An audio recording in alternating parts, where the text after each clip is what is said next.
عزیزان گرامی، آج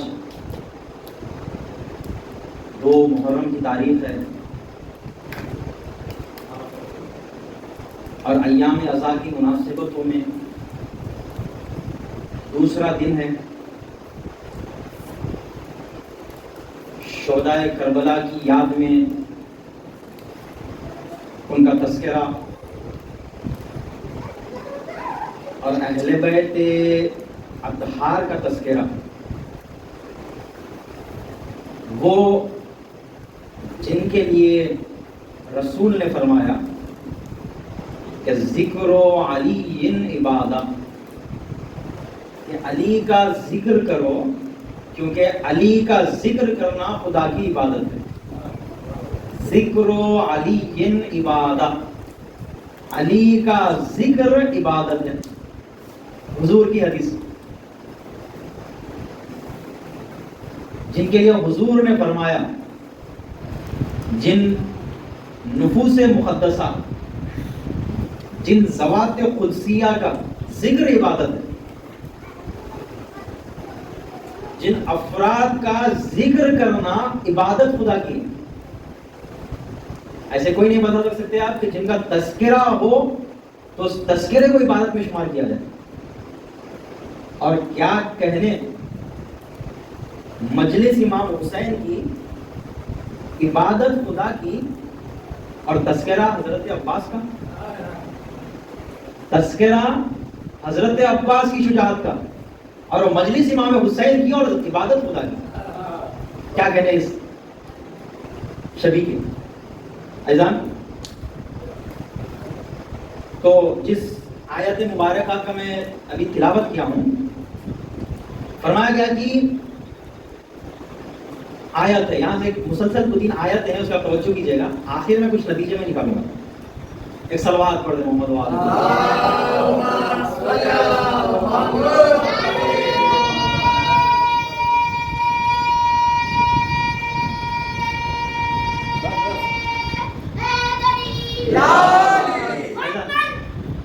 عزیزان گرامی، جو آیت کی میں تلاوت کیا اس کا ترجمہ دیکھیں کہ فرمایا گیا قل، اے حبیب ارشاد فرما دیجئے، قل اے میرے حبیب ان مسلمانوں سے آپ فرما دیجئے کہ لا اسألکم علیہ اجرا، میں تم سے کسی طرح کا کوئی اجر اور کوئی بدلہ نہیں چاہتا۔ اگر تم یہ مانتے ہو کہ میں نے تمہارے لیے زحمتیں اٹھائی ہیں اور تمہارے لیے تکلیفیں اٹھائی ہیں، تو ان زحمتوں کے بدلے میں تم سے کچھ بھی نہیں چاہتا، الا، مگر یہ کہ الا المودۃ فی القربہ، مگر یہ کہ میرے اقربا سے محبت اختیار کرو۔ ایسا کرام، یہ کوئی روایت نہیں ہے کہ اختلاف ہو جائے، قرآن کی آیت ہے۔ فرمایا کہ اے رسول فرما دیجئے کہ اگر تم اجر رسالت کے عوض کچھ دینا چاہتے ہو تو وہ یہ ہے کہ میرے اقربا سے محبت اختیار کرو۔ میں کوئی اجر، کوئی بدلہ اس کے عوض نہیں چاہتا، مگر یہ کہ تم میرے اقربا سے مودت اختیار کرو۔ یہ پوری آیت ہے، آپ کے سامنے رکھ دیا۔ تو چلیے میں دوسرے سادے لفظوں میں آیت کا مطلب رکھ رہا ہوں کہ حضور نے فرمایا کہ کیا میں نے تم تک اسلام پہنچایا یا نہیں پہنچایا؟ اسلام کو پہنچایا۔ کیا میں نے تم تک قرآن کو پہنچایا یا نہیں پہنچایا؟ یہ آپ نے قرآن پہنچایا۔ کیا میں نے تم تک ایک ایک اسلام کے احکام پہنچائے یا نہیں پہنچائے؟ جی بالکل پہنچائے۔ کیا میں نے پورا کا پورا دین و شریعت ہزاروں زحمتوں کے ساتھ تم تک پہنچایا یا نہیں پہنچایا؟ اور اس کار رسالت میں 23 سال تک مسلسل زحمتیں اٹھائے یا نہیں اٹھائے؟ بے شمار زحمتیں اٹھائی۔ تو حضور نے کہا تم یہ مانتے ہو کہ میں نے تم کو بتکتوں سے اٹھا کر کعبے تک لایا، شرک سے لے کر توحید تک لایا، اندھیروں سے لے کر نورانیتوں تک لایا، ناکامیوں سے لے کر نجات تک لایا، میں نے کیا ہے نہیں کیا؟ فرمایا کہ یا رسول اللہ آپ نے تمام زحمتیں کی. حضور نے کہا کہ ان تمام زحمتوں کے عوض میں تم سے کچھ نہیں چاہتا مگر یہ کہ میرے قریبی افراد سے محبت اختیار کرو. ترجمہ کیسا نکلا میں اس آیت کی معنی پر روشنی ڈالا میں. بہنی اسی طرح کی ایک اور آیت ہے کہ میں تم سے اجر رسالت کچھ نہیں چاہتا الا من شاء ان يتخذ الى الله سبیلا، مگر یہ کہ جو آدمی خدا کے راستے پہ آنا چاہتا ہو. سمجھے کیا؟ کار رسالت کا کوئی اجر میں نہیں چاہتا، یہ ساری زحمتیں مخلصانہ کی، مگر اگر کوئی تم میں سے خدا کے راستے پہ آنا چاہتا ہے تو اس کا ایک اجر ادا کرنا پڑے گا. سمجھے کیا؟ الا مگر یہ کہ من شاء جو چاہے ان يتخذ الى الله سبیلا، اگر کوئی خدائی راستے پہ آگے آنا چاہتا ہے تو میرے اجر رسالت کو ادا کرنا پڑے گا، پھر خدا کا راستہ اس کے لیے کھلے گا. تو یہ پہلے یہ ہے. اسی طرح کی اور ایک آیت میں تذکرہ ہوا، یہ کئی مرتبہ یہ جو ہے ما سألتم من اجر کی آیت کئی بار آئی ہے قرآن میں. ایک جگہ آیا کہ کوئی اجر نہیں چاہتا الا مگر یہ ہے کہ فہو لکم، یہ جو میری کار رسالت کے بدلے میں کچھ چاہ رہا ہوں وہ بھی تمہاری بھلائی کے لیے. الا فہو لکم، میری زحمتوں کے بجائے مجھے کچھ نہیں چاہیے، ہاں لیکن ایک بدلہ چاہیے اگر پکے دیندار ہونا چاہتے ہو، اور وہ بدلہ بھی تمہاری بھلائی کے لیے. یہ حضور نے ارشاد فرمایا. ترجمہ کے ذریعے میں مجموعاً ساری آیتیں آپ کے سامنے رکھ کے سوال پڑھ دے محمد.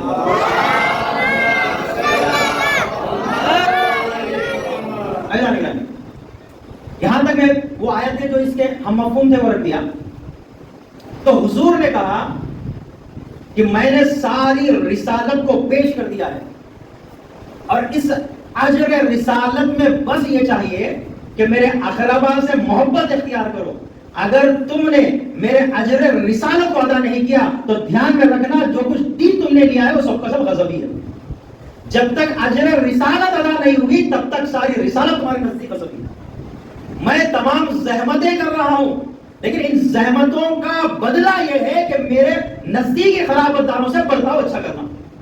اگر میرے اقربا سے برتاؤ غلط ہوا اس کا مطلب یہ ہے کہ تم نے اجر رسالت ادا نہیں کیا. سمجھے کیسا میرا آیت کا مفہوم ہے آپ کے سامنے رکھا. ایک سوال پڑھ دیں.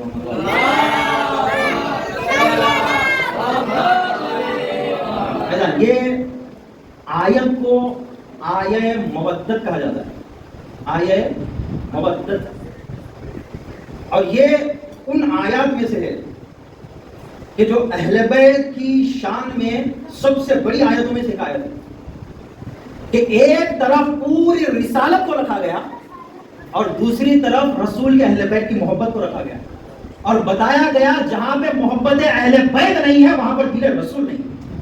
کیا سمجھ رہے ہیں؟ پوری اجر رسالت کے بدلے حضور نے فرمایا دھیان میں رکھو جہاں میرے آل کی محبت نہیں ہے وہاں پر میرا دین نہیں ہے. کیا سمجھ رہے ہیں؟ اس سے بہتر کوئی اور روشن بات آل رسول کے فضیلت پر اس سے بڑی روشن کوئی بات اور یہ کوئی روایت بھی نہیں ہے، قرآن کی آیت ہے. فرمایا کہ اگر مسلسل آیتوں میں آیا کہ اس کا اجر نہیں چاہتا ہوں مگر یہ اجر بھی جو چاہ رہا ہوں وہ تمہاری بھلائی کے لیے. ایک تو یہ. دوسری بات یہ فرمائی کہ جو آدمی خدا کا راستہ چلنا چاہتا ہے میں شریعت تو پہنچا چکا لیکن چلو گے کیسے؟ جو دین میں پہنچا چکا ہوں اگر اس دین کے راستے پر آنا چاہتے ہو تو یاد رکھو اس کی اجرت ادا کرنی پڑے گی، اور اس کی اجرت میں یہ قرار دیتا ہوں کہ محبت اہل بیت ہے. ایک سوال پڑھ دیں.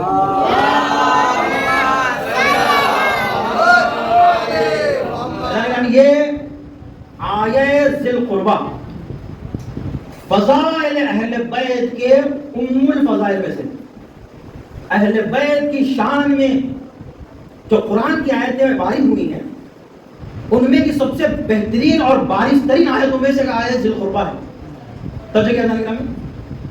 یہاں پر عباس حضرات جو ہے وہ یہ آ کر بولے رہے کہ ٹھیک رسول نے یہ تو کہا کہ میری پوری رسالت کے عوض ایک بدلہ یہ دو کہ میرے نزدیکوں سے محبت اختیار کرو. قربہ مطلب قریب کرو. ذل قربا مطلب میرے نزدیک کے افراد، قریب رشتے دار. تو حضور نے جو فرمایا ذل قربا، اس کا مطلب کیا ہے؟ فرمایا کہ نہیں وہ قریش کو کہا تھا رسول خدا نے. توجہ کیا جائے گا؟ بعض لوگ نہیں، رسول نے جو کہا کہ میری اجر رسالت کے بدلے کچھ چاہتے ہو تو ہمارے عربی بھائیوں سے محبت اختیار کرو اور قریش کے قبیلے سے محبت اختیار کرو.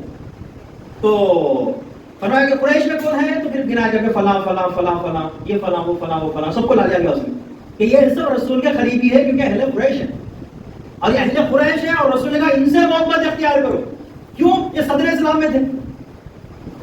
جواب دیا گیا کہ ارے رسول معصوم ہے، ابو جہل فاسق ہے، کیسے رسول کی اجر رسالت کے بجائے ابو سفیان جیسے کی محبت قرار دی جا سکتی ہے؟ توجہ کیا تھا نگرانی؟ رسول معصوم تھے اور قریش فاسق تھے. حضور معصوم تھے، رسالت کو پہنچائے اور اس کے بدلے میں قرار دیا جائے گا قریش کی محبت کو. ایک صلوات پڑھ دے محمد.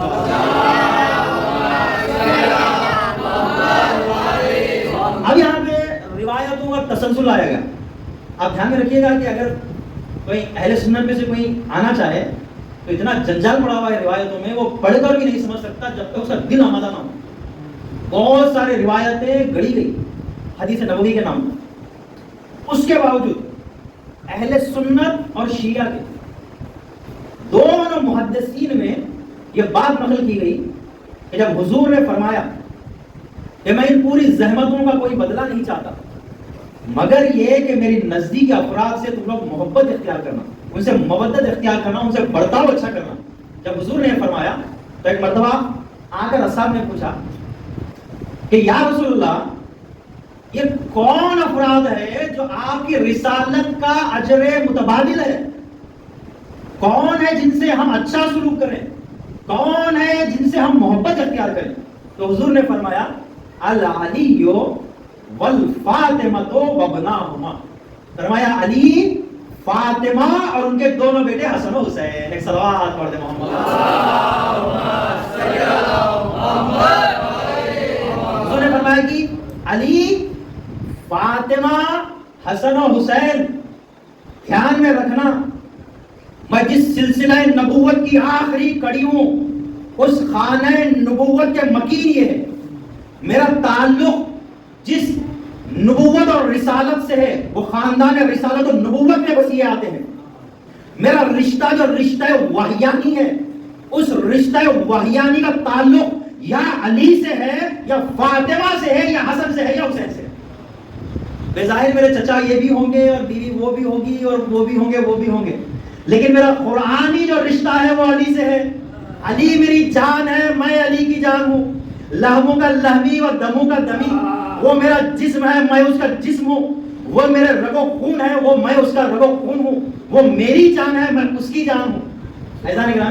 حضور نے بارہ فرمایا رشتہ ظاہری میں بہت سارے ہوں گے لیکن حضور کا جو رشتہ وحیانی ہے، حضور کا جو رشتہ الہی ہے، حضور کا جو رشتہ خدائی ہے، وہ رشتہ خدائی میں یا علی آتے ہیں یا فاطمہ آتے ہیں یا حسن آتے ہیں یا حسین آتے ہیں.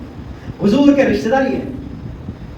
آپ ظاہری رشتہ داروں میں جائیں گے تو بہت سارے آئیں گے لیکن قرآن نے ایک صلوات پڑھ دیں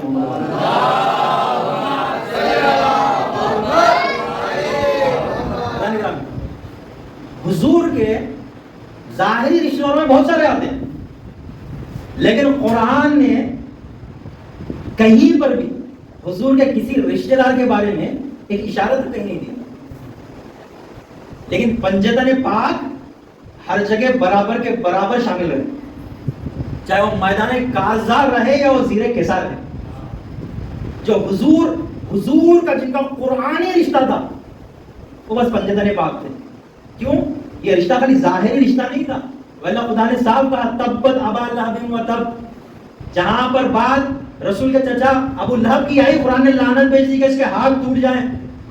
قرآن اور خدا کبھی رشتے دیکھ کر نہیں دیکھتے. قرآن کا جو رشتہ ہوتا ہے وہ رشتہ وحیانی ہے. ایک صلوات پڑھ دے محمد.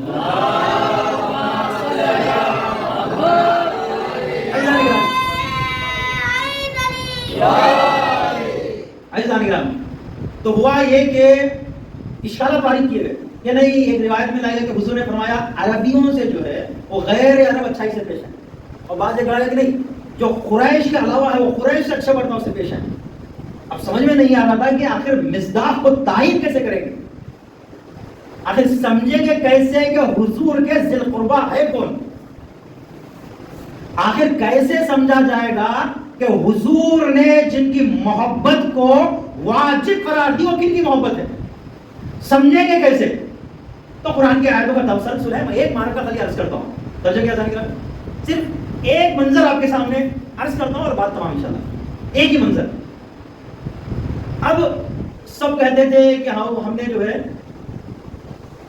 یہ مائیکل باہر جا رہی، ہاں تو ایک کہتے تھے کہ تو بعض لوگ یہ کہتے تھے کہ نہیں ہم نے جو ہے وہ حضور کو بیٹی دی ہے، ہمارا رشتہ ہے حضور سے، پہلے بھی بیٹی کو دیے، دوسرے بھی بیٹی کو دیے، صرف علی ایسے تھے جو بیٹی دیے نہیں بیٹی لیے۔ بچے کیا جانے گا، سب کو یہ تھی کہ میری نسبت رسول سے لگ جائے، اور حضور یہ چاہتے تھے ارے مجھے علی سے نسبت لگ جائے، سب یہ چاہتے تھے ارے تھوڑی سی نسبت رسول سے مل جائے، اے کاش تھوڑی سی جگہ رسول کے کنارے میں مل جائے، وہ چاہتے تھے کہ تھوڑا شرف مل جائے گا، رسول کے بازو آ جائیں گے، اور حضور یہ چاہتے تھے اے علی میرے بستر پر تم سو جاؤ تاکہ تمہاری نسبت مجھے مل جائے۔ ایک صلوات پڑھ دیں محمد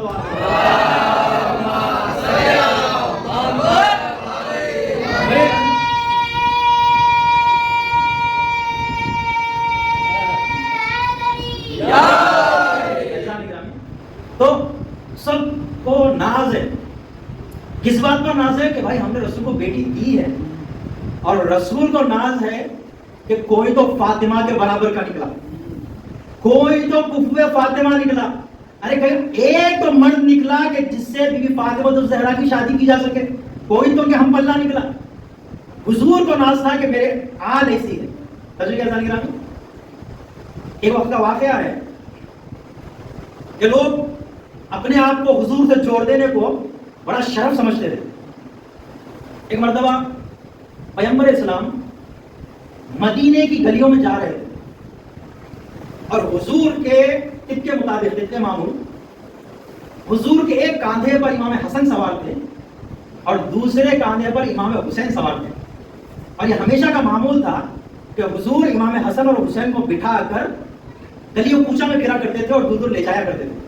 ایک مرتبہ ایک صحابی نے آ کر کہا کہ ایک مرتبہ مخاطب ہو کر کہا کیا ہے حسن و حسین، مخاطب ہو کیا رسول اللہ کہ یا رسول اللہ کتنا خوش نصیب ہے یہ دونوں بچے کہ وہ حضور کے کاندھوں پر سوار ہیں۔ فرمایا رسول اللہ کتنے خوش نصیب ہے بچے کہ آپ کے کاندھوں پر سوار ہیں۔ حضور نے کہا یہ نہ دیکھو کہ میرے کاندھے پر سوار ہے، یہ دیکھو کاندھوں پر سوار کون ہے۔ تم یہ سمجھ رہے ہو کہ اتنا شرف ہے میرے کاندھوں پر سوار ہے، ارے میں یہ سمجھتا ہوں میرا شرف ہے کہ حسن و حسین میرے کاندھوں پر۔ ایک صلوات پڑھے محمد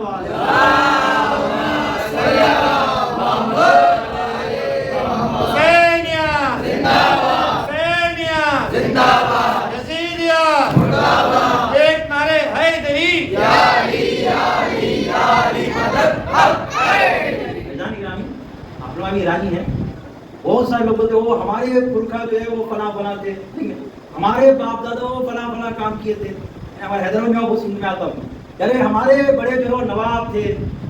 حضور نے فرمایا وہ بڑے بوڑھے باپ دادا کیا تھے؟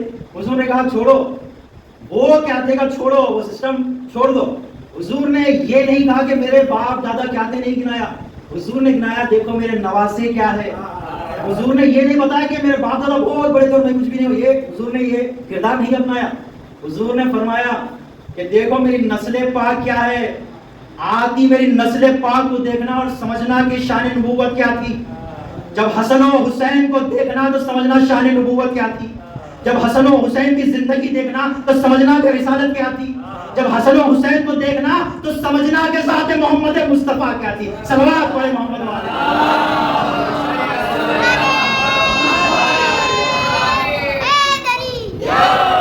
اور ہوتے ہیں جو اپنے گزروں پر شرف ناز کرتے ہیں۔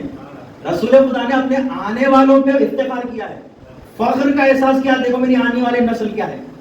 حضور یہ لگا کہ میرے بڑے بزرگ گزرے تھے نا، باشرف تھے رسول کے آبا و اجداد، کوئی شک نہیں، لیکن حضور نے اپنے باپ دادوں پہ فخر نہیں کیا. حضور نے جو فخر کیا وہ یہ جملہ فرما کر فخر کیا کہ سب بولتے ہیں میں اپنے باپ سے ہوں. حضور نے فرمایا حسین منی وانا من الحسین، حسین مجھ سے ہے اور میں حسین سے زندہ رہوں گا. حضور نے یہ فرمایا کہ حسین منی وانا من الحسین، حسین مجھ سے ہے، کوئی شک نہیں نواسا نانے سے ہے. پھر فرمایا انا من الحسین. شرف کی بات یہ ہے کہ دنیا پہچانے گی کہ جب نواسا ایسا تھا تو نانا کیسا رہا ہوگا. دنیا پہچانے گی کہ جس دین کو بچایا گیا وہ اتنا باعظمت تھا، اور جو دین لایا گیا وہ کتنا باعظمت تھا. ابو سفیان اپنی آتی نسل پہ شرم کرے گا اور رسول خدا اپنی آتی نسل پہ فخر کرے گا. ایک سوال پڑھتے ہیں محمد والا.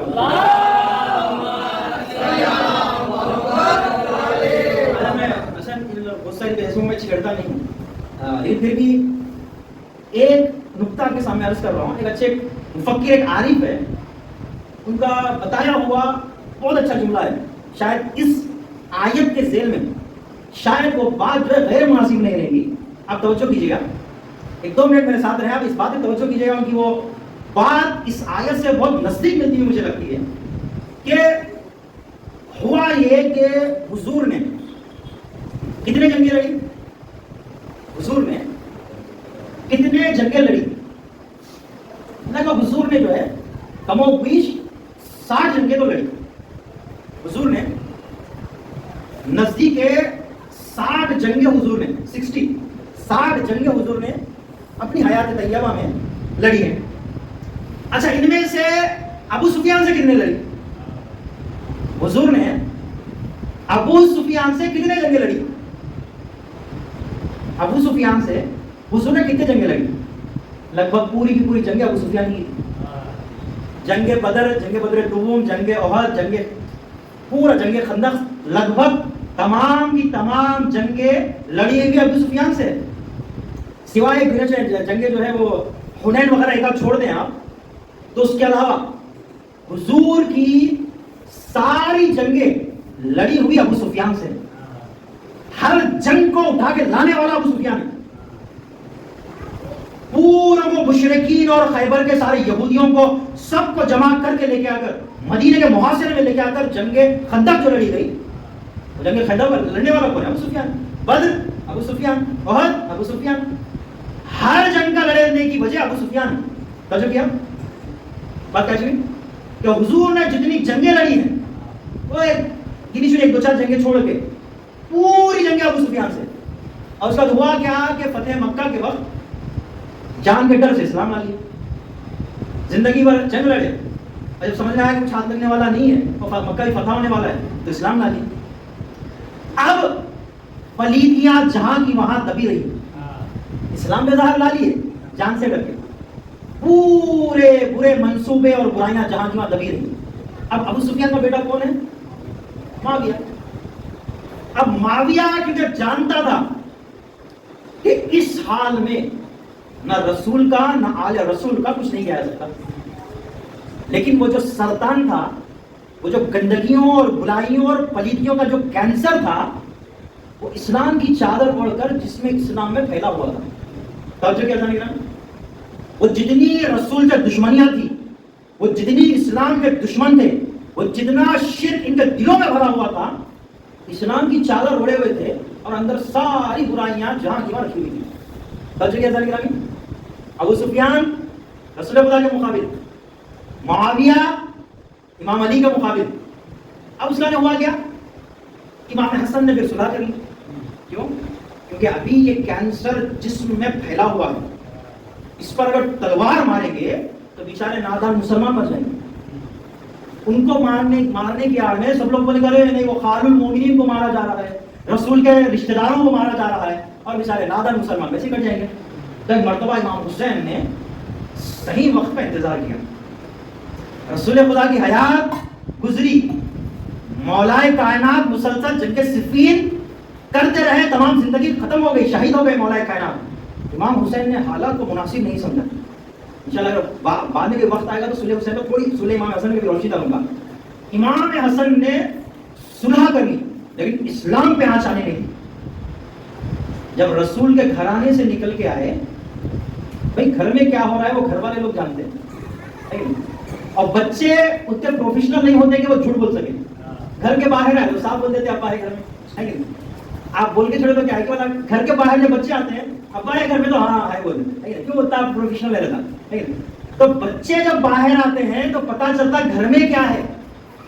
ابو سفیان کا بیٹا جب گھر کے باہر نکلا سماج میں تو پتا چلا یہ جو اتنی چادریں اوڑے ہوئے تھے کہ ہم کاتب وحی ہیں، ہم خال المومنین ہیں، جب گھر کے باہر گھر کا بچہ آیا تو پتا چلا گھر کے اندر کیا خبر تھی. اور جب رسول کے گھرانے سے نکل کے آئے تو حسن و حسین نکل کے آئے. صلوات پڑھ دے محمد والے. چادریں اوڑے تھے.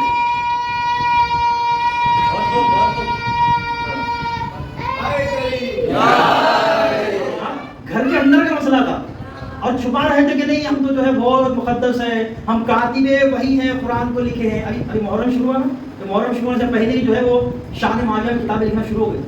اب دیکھیے آپ مجھے خبر نہیں، میں جانتا ہوں.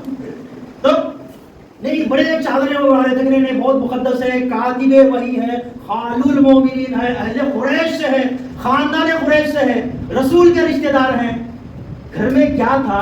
جب یزید جیسا پلید گھر کے باہر آیا تو پتا چلا کہ اندر کیا تھا. اور جب حسین آئے تو پتا چلا خاندان نبوت کیا ہے. وہ شراب خانوں سے نکلے سو ہے، یہ کعبے سے نکلے سو ہے. یہاں ولادت کعبے میں ہوتی ہے. صلوات پڑھے محمد.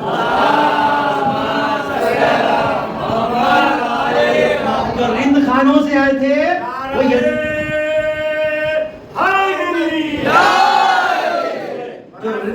چاردہ معصومین علیہ السلام باواز بلند صلوات.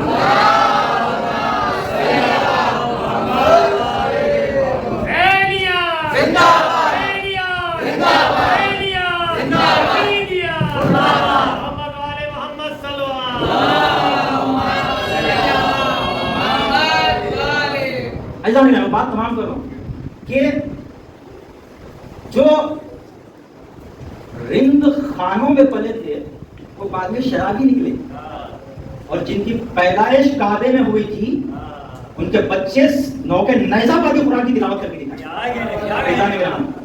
تو جو ان کا ایک جملہ تھا، میں تشریح اس لیے دیا، وہ بندہ خدا کا ایک جملہ تھا، وہ ایک ہی جملہ میں یہاں پہ عرض کرنا چاہتا ہوں، یہاں تک لا دیا میں آپ کو کہ تمام اسلام دشمن چیزیں، اسلام کی دشمنی، رسول کی دشمنی، توحید کی دشمنی، وہ تمام دشمنیاں دل میں بھرے ہوئے یہ لوگ اسلام کا جو ہے وہ پیراہن اوڑھ کے بیٹھے ہوئے تھے. امام علی کا دور گزرا، امام حسن کا دور گزرا، امام حسین اب انتظار میں تھے. یہ کینسر کا پھوڑا جسم کے باہر نکلے، اور جیسے ہی یہ پھوڑا تمام برائیوں کا مجموعہ بن کر یزید تمام غلاظتوں کے ساتھ جب علل اعلان پورے اسلام کے سماج کے سامنے شرب خمر کرنے لگا، علل اعلان حرام کام کرنے لگا، اب امام حسین نے تلوار کھینچی اور اس تمام سرطان کے گھوڑے پر نشتر چلا دیا امام حسین. ارے وہ چھپتے تھے تم اسلام کے جسم میں کہ کوئی اسلام مسلمانوں میں تلوار نہ چلائے، اور تمام برائیوں کو لے کر جسم اسلام میں چھپے تھے. امام حسین انتظار میں تھے کہ پوری برائیوں کے ساتھ وہ گھوڑا ابھرے تو صحیح. اب جیسے وہ گھوڑا ابھرا گندگیوں کا، امام حسین نے اس پر تلوار چلا دی. سوال پڑھے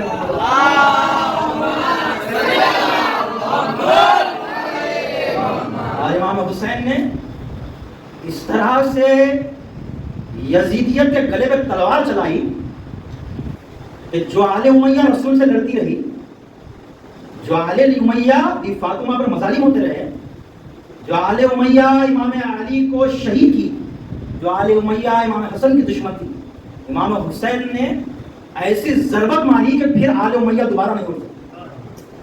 امام حسین نے ایسے موقع پر خیام کیا کہ آل امیہ کی کمر توڑ دی امام حسین نے. واقعہ کربلا کے بعد ہوا کیا ہے وہ ایک الگ موضوع ہے. امام حسین نے کیا کیا ہے آخر؟ کیوں امام حسین جو ہے وہ کسی مدعے پر راضی نہیں ہوئے؟ یہ ایک الگ بات ہے، انشاءاللہ کبھی اس کے جزیات کبھی نقل ہو سکتے ہیں. پورا کا پورا امیہ ڈھانچے میں امام حسین نے اٹھا کر پھینک دیا اور امام حسین نے بتا دیا کہ کوئی اسلام ایسا ہو ہی نہیں سکتا. پھر ایسا میرا بات یہاں پہ تمام کیا کہ آئے ذی القربہ حضور کے قریبی رشتہ داروں سے محبت اختیار کرو. اگر آل رسول سے جڑے رہے تو اسلام میں چل سکتے ہو, لیکن اگر آل رسول سے جڑے نہیں رہتے تو میرے پہنچائے ہوئے دین پر تم عمل نہیں کر سکتے. سمجھیں آپ کو آیت کا مطلب؟ من شاء یتخذ الی اللہ سبیلا, جو خدا کا راستہ چلنا چاہتا ہے وہ میری اجر رسالت ادا کرے. تم چاہتے ہو نماز سے فائدہ اٹھاؤ اور بغض علی دل میں رہے, جب تک عشق علی نہیں آیا یہ نماز برونق نہیں بن سکتی, نماز کی معراج نہیں ہو سکتی عشق علی کے بغیر. تم زکات ادا کرنا چاہتے ہو دشمنی ہے اہل بیت کے ساتھ, بغیر حب اہل بیت کے وہ زکات قبول نہیں ہے. اور تم حج کو جا رہے ہو اور نفرت علی سے ہے, ارے کعبے کا چکر ہے لیکن حقیقت میں حج نہیں ہو سکتا. حقیقت حج ولائے علی کے ساتھ ایک صلوات پڑھے محمد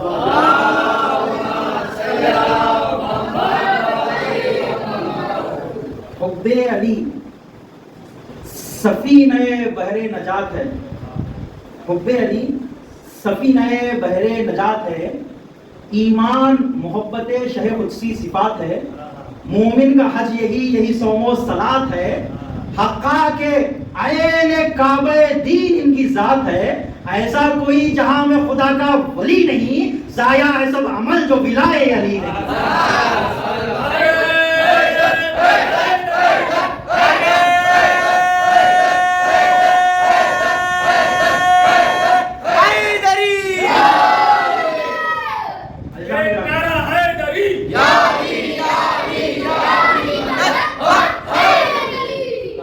کوئی جہاں میں خدا کا ولی نہیں, ضائع ہے سب عمل جو ولائے علی نہیں. اعزان گرامی, اس آیت پر تسلسل ہے لیکن میں اس کو یہیں پہ روکتا ہوں کہ ذی القربہ جو فرمایا گیا کہ میرے رشتہ داروں سے محبت اختیار کرو. خاندانی جب بولے تو بہت سارے بھاگ کے آتے تھے. ایک آخری میں دلیل رکھ کے بات ختم کر دیا, ایک ہی جملہ ختم. جب حضور کے رشتہ دار بولے تو بہت سارے بھاگ کے آتے تھے. بنی عباس بھاگ کے آتے تھے, ہمارا دور کا رشتہ ہے رسول سے, ہم بھی خاندان جو ہے قریش سے ہیں, اور پوری جو ہے بنی عباس حکومت قائم کی ہو. اب جب قرآن نے کہا کہ ٹھیک ہے رسول کے یہ بھی رشتہ دار, وہ بھی رشتہ دار, اچھے بھی رشتہ دار, برے بھی رشتہ دار, تو ایک مرتبہ قرآن نے امتحان لیا اور کہا کہ یہ رسول یہ نجران ہے, یہ نجرانیوں سے, یہ مسیح جو نجرانیوں ہیں مدینے کے نزدیک جو کرسچن رہتے ہیں نجرانی, ایک کام کرو ان کو مباہلے میں بلا لو, ان مسیحوں کو کہو کہ آپ اسلام لاؤ, اگر اسلام نہیں لاتے تو میدان میں کھل کر لاؤ, تم ہم پر لعنت کرو, ہم تم پر لعنت کرتے ہیں. اگر ہم غلط ہے پیغام توحید میں تو ہم نابود ہو جائیں گے, اور اگر تم غلط ہو تین خدا بولنے میں تو تم جل کر خاکستر ہو جاؤ گے. تو اب رسول کے رشتہ داروں کے امتحان کی گھڑی آئی. خدا نے کہا کہ اب اے رسول ایسا کرو کہ مباہلے کے لیے جاؤ, ادھر مسیحی رہیں گے ادھر مسلمان رہیں گے, وہ تم پر لعنت کریں گے اور بولیں گے کہ یہ لوگ غلط ہے توحید میں, یہ لوگ جو ہے خدا کا عذاب نازل کرو. اور تم کہنا کہ اے مسیحیوں تم جو بولتے ہو کہ خدا بھی خدا ہے, حضرت مریم بھی خدا ہے اور حضرت عیسیٰ بھی خدا ہے, تم غلط بولتے ہو, تم جو ہے تم پر خدا کا عذاب نازل ہو, تو آؤ مباہلہ کر لیتے ہیں. اب قرآن کی آیت آئی کہ ادعوا ابناءنا وابناءکم, تم اپنے بیٹوں کو لے کر آؤ, ہم اپنے بیٹوں کو لاتے ہیں. ونساءنا ونساءکم, تم اپنی عورتوں کو لاؤ, ہم اپنی عورتوں کو لاتے ہیں. وانفسنا وانفسکم, تم اپنے جیسوں کو لاؤ, ہم اپنے جیسوں کو لاتے ہیں. اب ہوا کہ یہ کہ حضور نے جب دیکھا مسلمان سماج میں آئیے مباہلہ کا میدان ہے, میری رشتہ داری کو ثابت کیجیے, دیکھتے ہیں کتنے رشتہ دار ثابت ہوتے ہیں. اب جب میدان مباہلہ آیا اور وہاں پہ رسول کی رشتہ داری ثابت کرنے کا موقع آیا تو تاریخ نے لکھا کہ اب رسول کی رشتہ داری میں جہاں سامنے رسول تھے, پیچھے مولا کائنات تھے, بازو امام حسن اور بازو امام حسین, سامنے امام معصوم رسول خدا, پیچھے معصوم مولا کائنات, دائیں معصوم امام حسن, بائیں معصوم امام حسین, اور اس عصمت کے دائرے میں بیچ میں فاطمہ الزہرا. اور فاطمہ الزہرا ان معصوموں کے دائرے میں میدان مباہلہ میں چلی آئی. ایک صلوات پڑھیں محمد. میدانوں میں بہت آتے ہیں, میدانوں میں بہت آتے ہیں, بہت سارے میدانوں میں آئے, اور جنہیں نہیں آنا تھا وہ بھی آئے, اور جن کو اسلام کا حکم تھا کہ عورت جہاد نہ کرے وہ بھی جنگ جبل میں آئے, لیکن مباہلہ کے میدان میں فاطمہ الزہرا دکھائی دی. ایک صلوات پڑھیں محمد.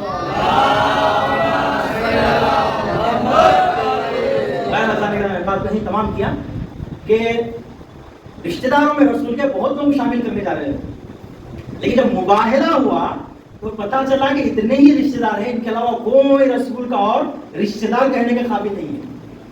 حضور کا وہ رشتہ نبوت جن سے ہے, حضور کا رشتہ توحید جن سے ہے, حضور کا تعلق ہے روحانی جن سے ہے, حضور کا تعلق ہے وحیانی جن سے ہے, وہ جو الہی تعلق ہے حضور کا وہ علی سے ہے, وہ بھی فاطمہ الزہرا سے ہے, وہ حسن حسین سے ہے. میں رضا نگرامی اس بات کو میں یہیں پہ تمام کرتا ہوں.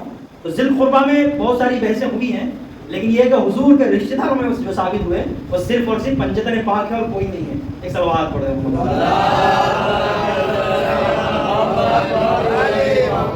عزیزان گرامی, جس حضور نے اپنی پوری رسالت کے عوض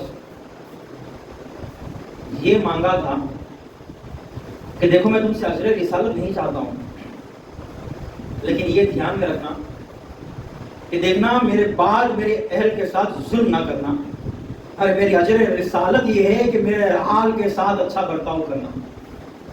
اس حضور نے بارہا فرمایا تھا کہ دیکھو میرے آل کے ساتھ برا برتاؤ نہ کرنا, میرے سامنے تمہاری آل رہے گی تم ان سے محبت سے پیش آنا.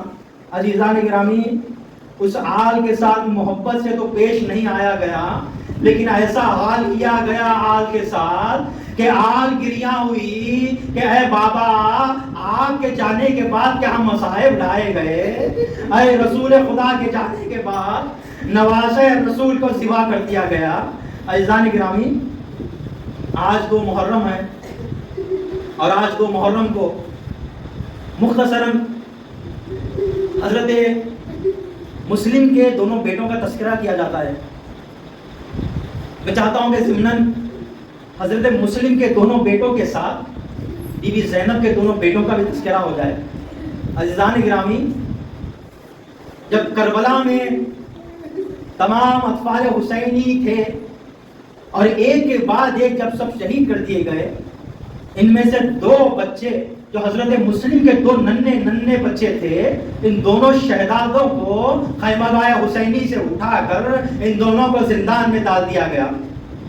عزیزان گرامی, تاریخ یہ نقل کرتی ہے کہ حضرت مسلم کے دونوں ننھے شہزادے جو زندان میں ڈال دیے گئے تھے, اور 1 سال سے مسلسل یہ دونوں شہزادے اس زندان میں زندگی بسر کرتے تھے, اور ایک مرتبہ بڑے مصیبتوں اور مصائب کے بعد جہاں پر ننھے بچوں کو روٹی تک نہ دی جاتی تھی, ایک مرتبہ وہ زندان بان جو کسی قدر اہل بیت کا طرفدار تھا, ایک مرتبہ یہ دونوں بچوں کو آزاد کر دیتا ہے. ارے لیکن یہ آزادی بڑی مصیبت ہو گئی. ارے ان دونوں بچے ایک دشمن اہل بیت کے ہاتھ لگ گئے. ارے ان دونوں بچوں کا بھی تذکرہ کیا جانا چاہیے. ارے معلوم نہیں حضرت مسلم جو کربلا میں تو نہ پہنچ سکے, لیکن بڑے ہی پیاسے کوفے میں شہید کر دیے گئے. ارے حضرت مسلم کے یہ دونوں ننھے بچے وہی نہر فرات کے کنارے لا کر تر سے سر خرم کر دیا گیا, اور نہر فرات کے کنارے دونوں دفن کر دیے گئے. عزیزان گرامی, 1-2 بچے اور ننھے مجاہد ہمیں اور کربلا کی زمین پر ملتے ہیں. ہاں عزیزان گرامی, جب معرکہ کارزال سجا اور جب صبح عاشور ایک کے بعد ایک سب آ کر امام حسین سے اجازت لینے لگے کہ مولا مجھے اجازت دیجئے کہ مولا میں آپ پر قربان جاؤں. عزیزان گرامی، تاریخ یہ نقل کرتی ہے کہ بی بی زینب نے کہا کہ عبداللہ نے کہا تھا کہ اے زینب یہ دھیان میں رکھنا کہ ارے میرے دونوں بچے اور محمد زندہ رہے اور ان کے سامنے مولا حسین کا کوئی بیٹا شہید نہیں ہونا چاہے. اے زینب قبل اس کے کہ علی اکبر شہید ہو، اے زینب میری طرف سے یہ دونوں مجاہدوں کو مولا حسین پر شہید کر دینا. عزیزان گرامی، آپ نے تمام تذکرہ سنا ہوا ہے کہ ایک مرتبہ یہ دونوں مجاہد امام حسین سے اجازت لیے اور اجازت لینے کے بعد ایک مرتبہ میدان کربلا کی طرف گئے. لیکن تاریخ یہ مطلب نقل کرتی ہے کہ جب اون و محمد میدان کی طرف جنگ کے لیے گئے تھے، اون و محمد گھوڑوں پر سوار نہیں تھے. میں نہیں جانتا کہ کیوں اون و محمد گھوڑے پر سوار نہیں تھے، لیکن مجھے یہ سمجھ میں آتا ہے کہ یہ ننھے مجاہد اتنے چھوٹے تھے کہ انہیں گھوڑوں پر سوار نہیں کیا جا سکتا تھا. ان دونوں مجاہدوں کو پاپی آدھا کربلا کے میدان کی طرف بھیجا گیا. یہ دونوں مجاہد ایسی جنگ کی ہے کہ جنگ کرتے کرتے فرات کے کنارے پر پہنچے.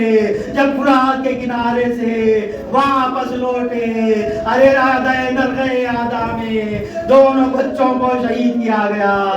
ارے جب خیموں کی طرف امام حسین نے اور محمد کے لاشوں کو لایا، تمام بیویاں خیموں سے نکل آئی اور ننھے ننھے مجاہدوں کے لاشیں آئے ہیں. لیکن زینب نے اپنے آپ کو خیموں سے باہر نہ لایا. ارے کہیں بھائی یہ نہ سمجھ لے کہ بی بی زینب مغموم ہے. لیکن جب بی بی زینب کے سامنے زندان شام کے بعد جب دونوں کے سر پیش کیے گئے، اب بی بی سے نہ رہا. اے میرے اون و محمد تم بھی شہید کیے گئے.